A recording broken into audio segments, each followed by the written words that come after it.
اما بعد فاعوذ باللہ من الشیطان الرجیم بسم اللہ الرحمن الرحیم قال اللہ تعالیٰ فی کلامہ المجید والفرقان الحمید یا ایھا الذین آمنوا لا تتبعوا خطوات الشیطان صدق اللہ العظیم۔ بابا ذبل درود پاک الصلاۃ والسلام علیکہ سیدی یا رسول اللہ، الصلاۃ والسلام علیکہ سیدی یا حبیب اللہ، الصلاۃ والسلام علیکہ سیدی یا نبی اللہ وعلی آلکہ و اصحابکہ سیدی یا محبوب اللہ۔ تنم فرسود جاں پاراز ہجراں یا رسول اللہ، دلم پی مردہ آوارہ زیسیاں یا رسول اللہ، ذکر دا خیش حیرانم سیاش دروز اسیانم، پشیمانم پشیمانم پشیمان یا رسول اللہ، چون بازوے شفاعت را کشائی بر گناہ گاراں، مکن محروم جامیرہ دراں جا یا رسول اللہ، چسوے من گزراری من مسکین ناداری، فدائے نقش نالین کنم جاں یا رسول اللہ، گناہ گارم سیاہ کارم شفاعت یا رسول اللہ،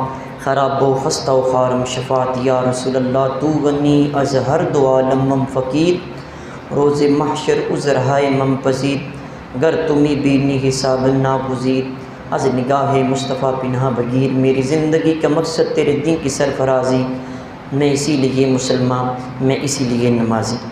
میرے نہایت واجب الاحترام عزیز بزرگوں دوستوں، آج جس موضوع کے اوپر آپ کے سامنے لب کشائی کروں گا وہ شیطان کے نقش قدم پر چلنے کی سزا اور اس کی مذمت۔ اللہ تعالیٰ کی بارگاہ میں دعا ہے جو کچھ ہم بیان کریں اللہ تعالیٰ اس پر عمل کر کے آگے پہنچانے کی توفیق عطا فرمائے۔ بنی اسرائیل کے اندر ایک شخص تھا بڑا عبادت گزار اور عبادت میں بڑا مشہور تھا، کاروبار تھا اس کا تجارت کرنا، ایک جگہ سے چیزیں لی نفع کے اوپر آگے بیچنا، اس کو تجارت کہتے ہیں۔ وہ روزانہ اپنی تجارت کرتا، جتنا اس کو نفع ملتا اس سے اس کے گھر کا جو سلسلہ تھا وہ چلتا رہتا تھا۔ ایک دفعہ وہ اپنا مال تجارت بیچنے کے لیے ایک محلے میں گیا تو ایک امیر شخص کا گھر تھا، وہاں سے ایک عورت باہر نکلی۔ جب اس نے دیکھا اس کے پاس چیزیں ہیں اور ساتھ دیکھا کہ انتہائی حسین و جمیل اور خوبصورت دلکش، دل کو موہ لینے والا بھی شخص ہے، عورت اس کے اوپر بے ایمان ہوگی۔ اس شخص کی یہ ایک عادت تھی، وہ اکثر یہ کہتا تھا یا نفسی اتق اللہ تعالی، اے نفس اللہ تعالیٰ سے ڈرتے رہو۔ اندر والا جو انسان ہے اس کو مخاطب کر کے کہتا ہے نفس اللہ سے ڈرتے رہو۔ آپ بھی یہ اپنے نفس کو مخاطب کر کے کہا کریں، اپنے اندر والے انسان کو یہ مسلسل سبق یاد کرواتے رہیں، اے نفس اللہ سے ڈرتے رہو، اے نفس اللہ سے ڈرتے رہو۔ یعنی ساری انسان کی خواہشات کا دار و مدار اسی دل کے اوپر ہے، اسی دل سے ساری چیزیں جنم لیتی ہیں، اسی دل میں ساری خواہشات پیدا ہوتی ہیں، اسی دل میں ساری تمنائیں پیدا ہوتی ہیں۔ تو وہ یہ مسلسل کہتا رہتا یا نفسی اتق اللہ تعالیٰ، یا نفسی اتق اللہ تعالیٰ، یہ اس کا ورد تھا، ورد زباں تھا۔ اللہ تعالیٰ اس کو روزی روٹی بھی عطا کرتا۔ اب عورت نے جب اس کو دیکھا بے ایمان ہوگی تو اس نے اس کی تعریف کرنا شروع کر دی، اور وہ جو تاجر تھا نیک تاجر وہ اس کی باتوں میں آ گیا۔ ہمارے ہاں بھی اکثر ہمارا طبقہ تجارت کے ساتھ وہ منسلک ہے، لیکن اپنے روزی روٹی کے اڈے کے اوپر اپنی نگاہوں کی پاکیزگی نہیں رکھتے۔ ہم روزی روٹی کے اڈے کے اوپر بیٹھے اپنے دلوں کو اپنے قابو میں نہیں رکھتے ہیں، ہم بڑی جلدی بہک جاتے ہیں، ہم بڑی جلدی دل کا سودا کر لیتے ہیں۔ عورت نے جب اس کی تعریف کی اور اس کو اندر آنے کے لیے دعوت دی تو وہ شخص بھی وقتی طور پہ نفس کے ہاتھوں مجبور ہو کے وہ گھر کے اندر چلا گیا۔ عورت نے کہا کہ میرے پاس بڑے ہیرے جواہرات ہیں، بڑی چیزیں، بڑا مال ہے، تم ایسے کرو کہ یہ میلا کچیلا پرانا لباس اتارو اور زرق برق بھڑکیلا لباس پہنو، رنگ رلیاں مناتے ہیں، ہم منہ کالا کرتے ہیں، زنا کرتے ہیں۔ جب وہ شخص اس نے یہ بات سنی، چونکہ وہ اللہ تعالیٰ کو یاد کرتا رہتا تھا، پھر اللہ تبارک و تعالیٰ کی مدد بھی شامل یہاں پر ہوتی ہے۔ جب انسان اللہ سے مدد چاہتا ہے، برائی نہ کرنے کا پختہ مصمم ارادہ رکھتا ہے، اگر کہیں اس کے قدم پھسل بھی جائیں تو میرا مالک مدد کرتا ہے۔ لیکن ہماری آج کے دور میں اکثر عادت تو یہ ہوتی ہے کہ ہم نے برائی کا موقع کیوں نہیں مل رہا۔ آپ سروے کر کے دیکھ لیں، ہمارے کئی ایسے نوجوان ہیں جو اس وجہ سے سٹریس کا شکار ہیں، ڈپریشن کا شکار ہیں کہ ہمارا کسی برائی کے ساتھ تعلق نہیں ہے۔ میرا چہرہ، میرا جسم، میرے کپڑے، میرے بال ایسے نہیں ہیں کہ میرے ساتھ وہ غیر محرم لڑکیوں کے وہ نمبر شیئر ہوں، میں ان کے قریب جاؤں، میرے ساتھ کیوں نہیں ہیں؟ پریشان نہ ہوا کرو، یہ اللہ کا خاص کرم ہے تمہارے اوپر۔ برائی کا موقع نہ ملنا یہ اللہ تعالیٰ کی خاص کرم نوازی ہے۔ بڑے خوش نصیب ہیں وہ جن کو اس پرفتن دور میں اللہ نے برائی سے محفوظ رکھا۔ تو اس نے جب اس کو چکنی چپڑی باتیں کی وہ راضی ہو گیا، پھر اچانک دل کے اندر یہ خیال آیا کہ یا نفسی اتق اللہ تعالیٰ، اے میرے نفس اللہ سے ڈرتے رہو۔ جب یہ جملہ یاد آیا پھر اس کی روح تڑپی، کہا کہ میں یہ کیا کر بیٹھا ہوں؟ عورت کے سامنے ہاتھ جوڑے، مجھے معاف کر دو، میں نہیں یہ کرنا چاہتا۔ عورت نے کہا تمہیں یہ جو میں نے کہا یہ کرنا پڑے گا۔ اس نے کہا اچھا ایسی بات ہے تو مجھے ایسے موقع دو کہ یا زوجۃ الامیر، اے امیر شخص کی بیوی، امہلینی الی ان اتودع و اصلی رکعتین، اتنا موقع مجھے مہلت دے دو کہ میں وضو کر کے 2 رکعتیں صرف پڑھ لوں، اس کے بعد جو تم کہو گی تیری بات مان لوں گا۔ اس نے وضو کیا، موقع اتنا دے دیا، وضو کیا اور چھت کے اوپر چڑھ گیا۔ وہاں جا کے اس نے 2 رکعت نفل ادا کیے۔ نفل ادا کرنے کے بعد وہ چھت کے کنارے کے اوپر کھڑا ہو گیا اور نیچے دیکھنے لگا کہ اب اس کے درمیان یہ کتنا فاصلہ ہے، یہ ڈسٹنس کتنا ہے۔ اس نے غور کیا، یہ تقریباً 20 گز کا یہ فاصلہ ہے۔ اگر میں یہاں سے چھلانگ لگاؤں تو یہ 20 گز کا فاصلہ مجھے طے کرنا پڑے گا۔ اب چھت کے کنارے پہ کھڑا ہو کے اللہ کی بارگاہ میں دعا کرتا ہے، اے میرے مالک و مولا، میں تجھ سے ڈرتا ہوں، مالک میں تیرا ہی بندہ ہوں، لیکن آج میں نفس کے ہاتھوں مجبور ہو کے گناہ کی طرف مائل ہو چکا تھا۔ مالک تیری کرم نوازی ہوئی، میں بچ گیا ہوں، یا اللہ اگر میری مدد نہ ہوئی تو میں گناہ کر کے تیرے سامنے آؤں گا، یا اللہ میری مدد فرما۔ اب 20 گز کا وہ فاصلہ ہے، چھت کے کنارے پہ کھڑا ہے، اللہ کا نام لے کے چھلانگ لگا دیتا ہے۔ ادھر اس نے چھلانگ لگائی، ادھر اللہ تعالیٰ کی رحمت کو جوش آیا۔ فرمایا جبریل جاؤ، میرا بندہ زمین پر نہ گرنے پائے، جا کے اس کو سہارا دے دو۔ جبریل علیہ السلام نے سہارا دے دیا۔ یعنی اللہ تبارک و تعالیٰ کے اوپر بندہ جب پختہ یقین کرے، یاد رکھیں راہیں کھل جاتی ہیں، غم کے بادل چھٹ جاتے ہیں، پریشانیاں دور ہو جاتی ہیں۔ کبھی کر کے تو دیکھو۔ آج لوگ اکثر گناہ کی دنیا میں رہتے ہوئے کہتے بچا نہیں جاتا ہے، جی آج دور بڑا پرفتن ہے، بچ نہیں سکتے۔ تم نے کبھی بچنے کی کوشش کی ہے؟ تم سے تو اتنا بھی نہیں ہوتا کہ تم کو 20-50 منٹ کے لیے آ کے دین کی باتیں سیکھ لو، یہ بھی نہیں ہوتا، تم کہتے مجھ سے بچا نہیں جاتا۔ آج تاجر کو سن لے، وہ کہتا ہے جی دین پہ چلنا بڑا مشکل ہے، آج کے دور میں کیسے کام کریں۔ آج کسی سے بھی بات کریں وہ یہی کہتا ہے کہ دین پہ چلنا مشکل ہے۔ مشکل نہیں ہے، ہم نے کبھی ارادہ ہی نہیں کیا ہے۔ کبھی دل سے مصمم ارادہ تو کرے، پھر دیکھنا اللہ کی مدد شامل حال کیسے ہوتی ہے۔ اب وہ نوجوان، جب وہ شخص جو نیچے آیا، جبریل علیہ السلام نے سہارا دیا، گھر گیا، سامان تجارت بھی ادھر چھوڑ دیا، اب خالی ہاتھ وہ گھر میں چلا گیا۔ جیسے گھر میں گیا تو ایک اور آزمائش شروع ہوگی۔ آزمائش کیا تھی کہ ہمسائے میں سے ایک شخص آیا، کہنے لگا مجھے کھانے کے لیے روٹی دو۔ اس نے کہا کہ ہم کئی دن ہو گیا، ہمارے پاس اپنے کھانے کے لیے کچھ نہیں، کہاں سے دیں؟ اس نے کہا یار ایسی بات نہ کرو، میں بھوکا ہوں، مجھے ضرور کھانے کے لیے دو۔ تو وہ جو شخص تھا اس نے کہا کہ دیکھ لو، وہ تمہارے سامنے تندور ہے، تمہیں کچھ نظر آتا ہے تو دیکھ لو۔ ظاہر ہے تندور اگر جلتا ہوگا تو اس میں روٹیاں بھی لگی ہوں گی۔ جب جا کے اس نے تندور میں جھانک کے دیکھا تو اس کے اندر تازہ روٹی لگی ہوئی تھی۔ اس نے کہا دیکھو مجھ سے ایسے بات کرو، یہاں تو تازہ روٹی لگی ہوئی ہے۔ اس نے بھی کھائی، بیوی نے بھی کھائی، خود بھی کھائی، بچوں نے بھی کھائی وہاں سے روٹیاں نکال کے۔ پھر بیوی نے کہا کہ یہ سارا تیری کرامت کی وجہ سے ہے، تو بڑا نیک ہے، تو بڑا عبادت گزار ہے، یہ سارا تیری وجہ سے ہے، مجھے بتا یہ آج کرامت کیسے صادر ہوئی ہے؟ اس نے کہا بات اصل میں یہ ہے کہ میں گمراہ ہو گیا تھا، میں اپنے نفس کے ہاتھوں مجبور ہو کے گمراہی کی دنیا میں میں گناہ کی دنیا میں چلا گیا تھا، لیکن میرے رب نے کرم فرمایا، اس طرح میں نے وہاں سے جان چھڑائی، یہاں آیا تو اللہ تعالیٰ نے میرے کھانے کا انتظام بھی کر دیا تھا۔ اللہ تعالیٰ قرآن پاک میں ارشاد فرماتا ہے، من یتق اللہ یجعل لہ مخرجا، جو شخص اللہ تعالیٰ سے ڈرتا ہے پھر اللہ تعالیٰ اس کے لیے راہیں کھول دیتا ہے، ہر تنگی سے پریشانی سے نکلنے کا رستہ اللہ بنا دیتا ہے۔ وَيَرْزُقْهُ مِنْ حَيْثُ لَا يَحْتَسِبُ، اللہ وہاں سے رزق عطا کرتا ہے جہاں انسان کا گمان بھی نہیں ہوتا۔ کبھی بند تندور سے روٹیاں نکلی ہیں، روٹیاں لگائی نہ ہوں تو روٹیاں کہاں سے آئیں گی؟ اللہ وہاں سے رزق دیتا ہے جہاں انسان کا گمان بھی نہ ہو۔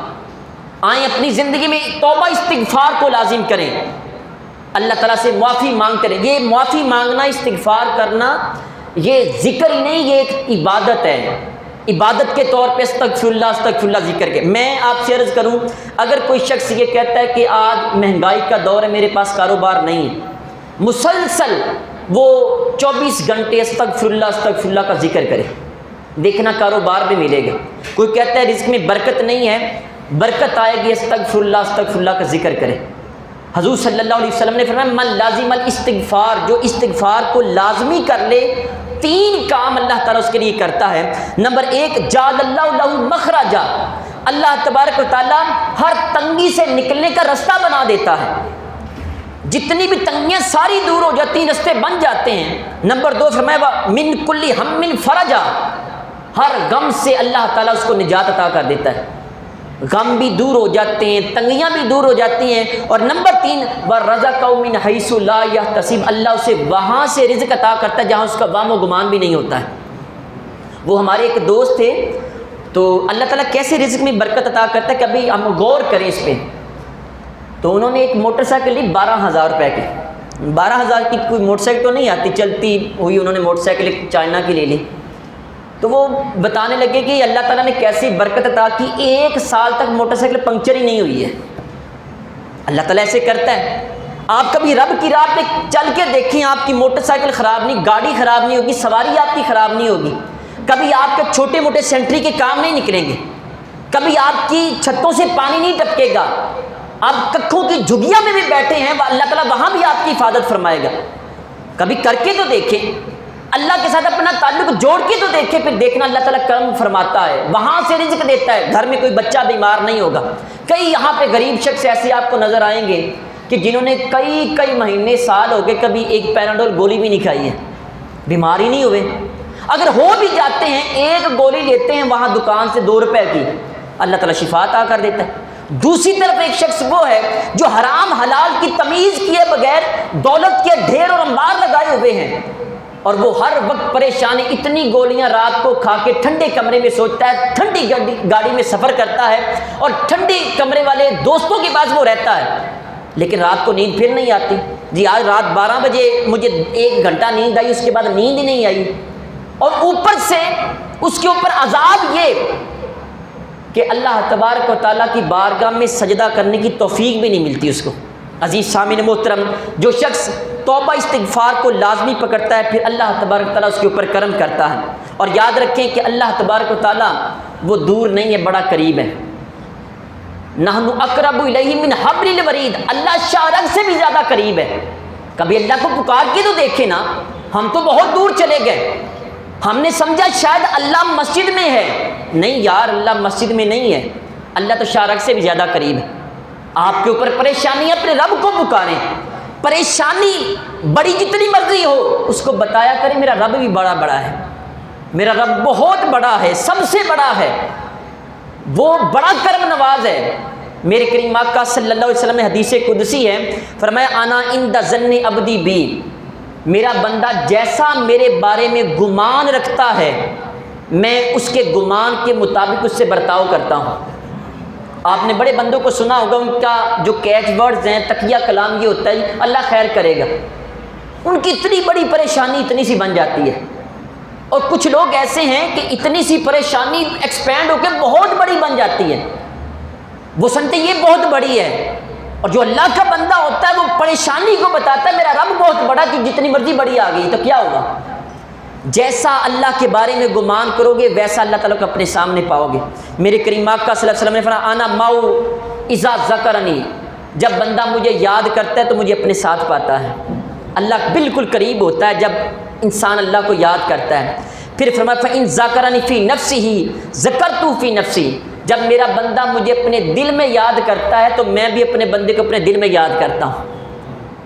کبھی آپ نے یاد کیا اپنے رب کو اپنے دل میں؟ یاد کر کے دیکھیں، آپ دل میں یاد کریں گے اللہ بھی دل میں یاد کرے گا۔ اور یاد رکھیں دلوں کو دلوں سے راہ ہوتی ہے، دلوں کو دلوں سے چاہ ہوتی ہے۔ کبھی یاد تو کر کے دیکھیں، میرا رب کہتا ہے دلوں میں یاد کرو تو میں بھی دل میں یاد کرتا ہوں۔ فرمایا وَإِن ذَكَرَنِي فِي مَلَئٍ ذَكَرْتُهُ فِي مَلَئٍ خَيْرٍ مِّنْهُمْ، اگر وہ بندہ مجھے لوگوں کے مجمع میں یاد کرے، جیسے ہم یہاں پہ بیٹھے سارا مجمع سجائے بیٹھے ہیں، محفل سجائے بیٹھے ہیں، ہم یہاں اپنے رب کو یاد کر رہے ہیں، اللہ فرماتا ہے میں اس سے بہتر مجمع فرشتوں کا لگا کے اپنے بندوں کو یاد کرتا ہوں۔ پھر فرمایا کہ وَإِن تَقَرَّبَ إِلَيَّ شِبْرًا، اگر بندہ ایک بلشت، ایک گٹھ، ایک بلشت میرے قریب آتا ہے، تَقَرَّبْتُ إِلَيْهِ ذِرَاعًا، میں ایک ہاتھ اس کے قریب آ جاتا ہوں۔ یعنی ایک بلشت بندہ اللہ کے قریب جائے، اللہ کی رحمت ایک بازو، ایک ہاتھ اس کے قریب آتی ہے۔ وَإِن تَقَرَّبَ إِلَيَّ ذِرَاعًا تَقَرَّبْتُ إِلَيْهِ بَاعًا، اور اگر وہ ایک ہاتھ قریب آئے تو اللہ تعالیٰ کی رحمت دو ہاتھ اس کے قریب آتی ہے۔ اور فرمایا وَإِنْ آتَانِ يَمْشِي آتَيْتُ هَرْوَلَةً، اگر وہ بندہ اللہ کی طرف چلتے ہوئے آئے تو اللہ کی رحمت دوڑتے ہوئے اس کے پاس آتی ہے۔ کہ اپنے رب کو یاد کر کے دیکھیں، اپنے رب سے مانگ کے دیکھیں، رب عطا کرتا ہے۔ ہم بہت دور چلے گئے، یاد رکھیں دائیں بائیں آگے پیچھے ہاتھ پھیلانے سے پہلے اپنے رب کو یاد کر لیا کریں۔ اور پھر ہمارے جو اندر والی جو دنیا، اس کو نقصان پہنچانے والا سب سے بڑا جو ہے وہ ہمارا نفس ہے۔ اپنے نفس کی حفاظت کریں۔ نفس کے اندر جو خیالات پیدا ہوتے ہیں، دل میں جو خیالات پیدا ہوتے ہیں، ان کے اوپر پہرا دینا شروع کریں۔ آپ دیکھیں گے چند دنوں میں آپ کا نماز میں بھی دل لگنا شروع ہو جائے گا، آپ اللہ کے قریب ہونا بھی شروع ہو جائیں گے۔ لیکن ہم نے دل کو تو اپنے ہتھیلیوں پہ رکھ کے آوارگی میں چھوڑ دیا ہے۔ ہمارا آج کا نوجوان اپنا دل ہاتھ پہ رکھ کے چوکو بازار میں جا رہا ہوتا ہے، کہیں یہ دل لینے کے لیے کوئی آ جائے۔ اس دل کے ساتھ رب کا تعلق تھا۔ اللہ تعالیٰ کسی چیز کو ہمارے جسموں میں نہیں دیکھتا، دیکھتے تو ہمارے دلوں کو دیکھتا ہے، اور اس دلوں میں وسوسہ شیطان اور انسان ڈالتا ہے۔ آپ دیکھیں قرآن پاک کی جو ابتدا ہے وہ الحمد سے شروع ہوتی ہے۔ اللہ تعالیٰ فرمایا الحمدللہ رب العالمین، یہ قرآن کی ابتدا ہے، اور جو قرآن کی انتہا ہے وہ والناس سے ہے، لوگوں سے ہے۔ اللہ اپنی رحمت سے، اپنی تعریف سے بات شروع کر کے والناس، لوگوں پر بات ختم کر رکھا ہے۔ شیطان دو قسم کے ہوتے ہیں، ایک جنوں میں سے شیطان ہے، ایک انسانوں میں سے شیطان ہے۔ دونوں کے وسوسوں سے بچنے کی کوشش کریں، اپنی سٹنگ محفل بیٹھک کو پاک کریں، وگرنہ جو شیطان انسانوں میں موجود ہے وہ آپ کی دنیا تباہ کر کے رکھ دیں گے۔ ایک مچھلی سارے تالاب کو گندا کرتی ہے کہ دوست پوری محفل کو خراب کر کے رکھ دیتا ہے۔ میں یہ اس لیے عرض کر رہا ہوں، یہ آج جگت کا دور ہے۔ آج جگت کے انداز میں ہم اللہ اس کے رسول کے جو شاعر ہیں ان کو بھی تباہ و برباد کر رکھے ہیں۔ اللہ تعالیٰ ان دونوں سے، شیطانوں میں سے جو جنوں میں سے جو شیطان اور انسانوں میں جو شیطان، ان سے بچنے کا حکم دے۔ قل اعوذ برب الناس ملک الناس الہ الناس من شر الوسواس الخناس۔ وسواس کا مطلب جو دلوں میں وسوسے پیدا کرے۔ وسوسے کا مطلب ہے دل میں خیال پیدا کرنا۔ بندہ بیٹھا ہے، دل میں خیال پیدا ہوا کہ میں یہ برائی کر لوں، دل میں خیال پیدا ہوا کہ میں یہ گناہ کر لوں۔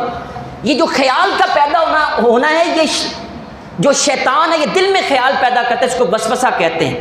اور الخناس کا مطلب ہے کہ جو پسپا ہو جائے، پیچھے ہٹ جائے۔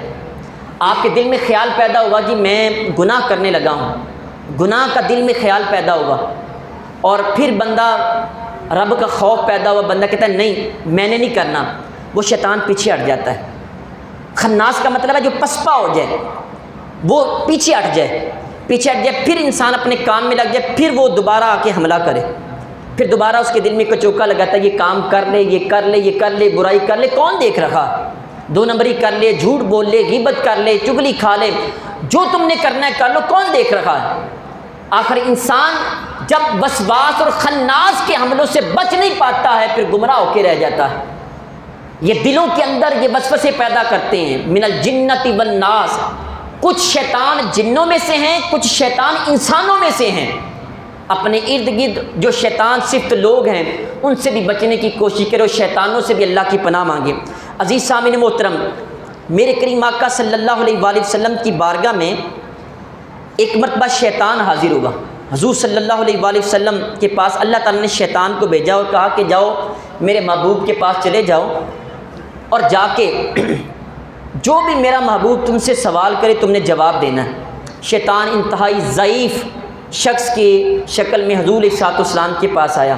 کریم آقا صلی اللہ علیہ وسلم نے اس سے 2 سوال کیے۔ آپ نے فرمایا بتاؤ تیرے دشمن کون ہیں، تیرے دوست کون ہیں؟ صرف 2 سوال کیے۔ اس نے کیا کہ حضور میرے 15 دشمن ہیں اور 10 میرے دوست ہیں۔ اب ہم سارے بیٹھے ہیں، آپ خیال کریں کہ ہمارا شمار دوستوں میں یا دشمنوں میں سے؟ ہم شیطان کے دوست ہیں یا دشمن ہیں؟ اس نے عرض کیا کہ میرے 15 دشمن ہیں، سب سے پہلا جو میرا بڑا دشمن اس دنیا میں ہے وہ حضور آپ کی ذات ہے، حضور آپ میرے سب سے بڑے دشمن ہیں۔ آپ صلی اللہ علیہ وسلم نے فرمایا ٹھیک ہے۔ عرض کرنے لگا یہ دوسرا میرا دشمن ہے وہ قاضی جو کہ عادل ہو، جج ہو اور انصاف کرنے والا ہو۔ جس دور میں انصاف کے تقاضے پورے نہ ہو وہاں معاشرہ جو تعمیر ہوتا ہے اس کی مثال یہ ہمارے معاشرے کی۔ لوگ چوریاں کرتے ہیں، ڈاکے مارتے ہیں، ظلم کرتے ہیں، سب کچھ کرتے ہیں، چند دنوں کے بعد پھر واپس آ جاتے ہیں، انصاف کے تقاضے پورے نہیں ہوتے۔ یہ جو جج ہیں سب سے بڑا دشمن حضور علیہ السلام کی ذات۔ دوسرے نمبر پہ اس نے کہا کہ وہ جج جو کہ انصاف نہ کرے۔ اور یہ یاد رکھیں جو ججمنٹ ہے یہ جو انسان کے گھر سے شروع ہو جاتی ہے۔ بیٹی بیٹے نے لڑائی کی تو بندہ ہولا پارا پاسا دیکھ کے اگر بیٹے کی طرفداری کر دے تو یہ ناانصافی ہے۔ آپ انصاف کے تقاضے پورے کرنا شروع کریں، پھر دیکھیں معاشرے کے اندر وہ اچھائیاں کیسے پیدا ہوتی ہیں۔ عرض کرنے لگا جی نمبر 3، ایسا شخص جو دولت مند ہو اور عاجزی کرنے والا ہو میرا بہت بڑا دشمن ہے۔ دولت مند بھی ہو اور ساتھ عاجزی بھی کرے، گردن میں سریا نہ ہو اس کے، وہ میرا سب سے بڑا دشمن ہے۔ آج غریبوں کو امیروں سے یہ شکایت نہیں کہ وہ ہمیں پیسے دولت نہیں دیتے، ان کو یہی شکایت، ان کا رویہ بڑا سخت ہے، یہ بولتے بڑا سخت ہیں، یہ تو ہمارے سلام کا جواب بھی نہیں دیتے۔ کہا کہ دولت مند ہو اور ساتھ وہ تکبر کرنے والا ہو، یعنی عاجزی نہ کرنے والا ہو، وہ شخص مجھے ناپسند ہے۔ اور کہا نمبر 4، جو سچا تاجر ہے، تجارت کرے اور ساتھ سچ بھی بولے۔ آج کا دور جو جا رہا ہے، 2 گالیاں عمران کو، 2 نواز کو، 2 زرداری کو، 30 والی چیز 150 روپے کی بیچ دیتے ہیں۔ آج 1 number, 2 number, 3 number, 4 number, 5 number چیزیں بھی ہمارے معاشرے میں موجود ہیں۔ 5 نمبر کو 1 نمبر بنا کے بیچنا یہی بے ایمانی۔ 5 نمبر کو 5 نمبر کہہ کے بیچ دیں آپ، اس کی قیمت اتنی ہے، اس کی قیمت اتنی ہے، یہ 2 نمبر ہے، یہ 1 نمبر ہے، جو لینی لے لو آپ۔ یہ تو بات سمجھ میں آتی ہے، لیکن اگر 3 نمبر چیز کو 1 نمبر بنا کے پیسے بھی 1 نمبر کے لے لیے، یہ بے ایمانی ہے، یہ جھوٹ ہے جو تاجر بولتے ہیں آج۔ اس نے کہا کہ میرا سب سے بڑا دشمن 4تھے نمبر پہ وہ تاجر ہے جو کہ سچ بولتا ہے، وہ مجھے بہت برا لگتا ہے۔ نمبر 5، ایسا شخص جو دین کا علم رکھے، ساتھ خشوع و خضوع کے ساتھ نماز بھی پڑھنے والا ہو۔ اچھا مجھے بتائیں ہم میں سے کتنے ایسے شخص ہیں جن کو نماز کی اہمیت کے بارے میں نہیں پتہ ہے؟ سب کو پتہ ہے، پتہ بھی ہے نماز کا وقت ہے، دکانیں بند کر کے مسجد میں آنا ہے، پتہ بھی ہے کہ نماز یہ ضروری ہے، ہم اس کے بغیر گزارا نہیں ہے۔ ہمارے ہاں یہ جملہ کہ جی نماز کے بغیر گزارا نہیں، لیکن میں ذکر رات کو 1 گھنٹہ کرتا ہوں۔ نماز پڑھی؟ نہیں جی نماز کے بغیر گزارا نہیں ہے، لیکن میں دربار پہ بھی جاتا ہوں۔ نماز پڑھی؟ جی نماز کے بغیر گزارا نہیں ہے، لیکن میں غریبوں کی مدد بھی کرتا ہوں۔ نماز کس نے پڑھنی؟ نماز کا علم ہونے کے باوجود خشوع و خضوع کے ساتھ جو بندہ نماز پڑھتا ہے، نماز کا علم رکھنے کے ساتھ ساتھ، شیطان کہتا ہے یہ میرا سب سے بڑا یہ دشمن ہے۔ اس کے بعد کہنے لگا نمبر 6، ایسا شخص جو اخلاص بھی رکھتا ہو ساتھ ایماندار بھی ہو، وہ بھی میرا دشمن ہے۔ نمبر 7، ایسا مومن اللہ رسول پہ ایمان لائے، ساتھ لوگوں پہ رحم بھی کرنے والا ہو، وہ بھی میرا بہت بڑا دشمن ہے۔ نمبر 8، اپنی توبہ پر ثابت قدم رہنے والا تائب، بندہ سچے دل سے توبہ کرے کہ آج کے بعد یہ میں گناہ نہیں کروں گا، سچے دل سے توبہ کرے، گناہ کو جڑ سے اکھیڑ دے، دوبارہ نہ جانے کا مصمم ارادہ کر لے، ڈٹرمنڈ ہو جائے اور پھر اس کے اوپر پہرا بھی دے. کہا کہ وہ شخص میرا بہت بڑا دشمن ہے جو سچے دل سے توبہ کر دے، توبہ پہ قائم بھی رکھے. پھر کہنے لگا نمبر 9، حرام خوری سے بچنے والا، جو حلال و حرام کی تمیز کرتا ہے مجھے بہت برا لگتا ہے. یہ شیطان اپنے دشمنوں کے نام گنوا رکھا ہے. نمبر 10، ہمیشہ پاکیزہ رہنے والا. آج اکثر لوگوں کی یہی شکایت ہے کہ ہمارے کپڑے ہی پاک نہیں ہیں. کیسا مسلمان ہے جس کے کپڑے ہی پاک نہیں رہتے؟ مسلمان تو پاکیزگی سے شروع ہو کے پاکیزگی کے ختم ہوتا ہے، اور ہمارے کپڑے ہی پاک نہیں رہتے ہیں. پاکیزہ شخص شیطان کا سب سے بڑا دشمن ہے. پھر کہنے لگا کہ حضور نمبر 11، اپنے مال سے صدقہ کرنے والا مومن، جو اپنے مال سے صدقہ کرتا ہے وہ بھی میرا دشمن ہے. نمبر 12، اخلاق حسنہ سے متصف، ایسا شخص جس کے اخلاق بڑے اچھے ہوں، زبان میں بھی مٹھاس ہو، سوچ میں بھی مٹھاس ہو، دل میں بھی مٹھاس ہو، لوگوں کے دل موہ لے اپنی باتوں سے، اور اچھا صاف بولے، اچھی گفتگو کرے اور لوگوں سے سچ بولے. یہ اخلاق حسنہ ہیں، وہ بھی میرا دشمن ہے. نمبر 13، لوگوں کے لیے نفع رساں، جو لوگوں کو نفع پہنچائے، آسانیاں پیدا کرے لوگوں کے لیے، وہ بھی شیطان کا دشمن ہوتا ہے. نمبر 14، تلاوت قرآن پاک پر ہمیشگی اختیار کرنے والا حافظ قرآن. آج ہماری اکثر تعداد حفظ تو کر لیتی ہے لیکن وہ حفظ کے اوپر قائم نہیں رہتے، قرآن پاک پڑھنے کی توفیق نہیں. میں نے کئی مرتبہ عرض کیا ہے، یہ ہماری الماریاں قرآن پاک سے بڑی ہیں. یہ رمضان المبارک میں جا کے کھلیں گی، گرد جھڑے گی، یہاں سے اترے گی گرد، یہاں سے. صرف پہلے 10 دن رمضان المبارک کے قرآن پاک پڑھیں گے، پھر ہم اپنے کاروبار میں مشغول ہو جائیں گے.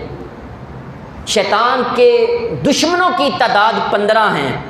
عزیز سامعین محترم، اس سے اگلی جو اس کے دوستوں کی تعداد ہے انشاءاللہ نیکسٹ جمعے عرض کریں گے. اللہ تعالیٰ کی بارگاہ میں دعا ہے جو کچھ پڑھا سنا اس پر عمل کر کے آگے پہنچانے کی توفیق عطا فرمائے.